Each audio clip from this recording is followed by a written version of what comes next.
विजु जनता दल आज जे सांबादिक सम्मेलन करके प्रश्न उठे जदि ठीक रे परखिबे सी होउचंदी जने अभ्यासगत विरोधी विशेषकर सी पूर्वर आपण जदि तांकर टिप्पणी देखिबे सी वर्तमान जो दल रे अछंती सेही दलर शीर्ष नेतृत्व नवीन पट्टनायक को कहितले ये होउचंदी दूत राष्ट्र एबे सेही दलर आसिके कहानी गपुचंती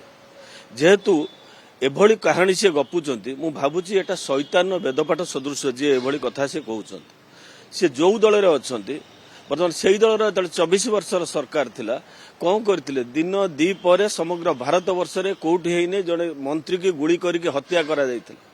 सेही दलर आईन मंत्री के विरुद्ध रे संगीन अपराधिक मामला सब आसला सेही दलर जे गृह राष्ट्र मंत्री थिले तांको विरुद्ध रे आसीतिला शंख खोल पाए अपराधी को से माने लुचैकी रखुतिले वर्तमान कोन हेछि ना आईन शासन अछि मोहन बाबू को सरकार आमे कहिछु जेते बेले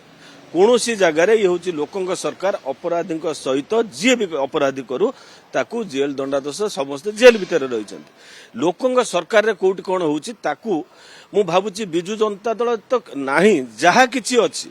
कम से कम जार किछि फेस वैल्यू अछि सेही भली किछि नेता को अनेक कहले भलो होता कोन पई बिजु जनता दल माने भाबुची बोधे बुड़ी जीव खूब शीघ्र बोधे बुड़ी जीवाकू बसिलाणी कोन एभली नेता नेत्री द्वारा एभली सब जहा सब टीका टिप्पणी करछन्ते न करिया भलो ये होछि लोकंक सरकार लोकंक स्वार्थ रे अछि जहा किछि होछि लोकंक स्वार्थ पई होछि।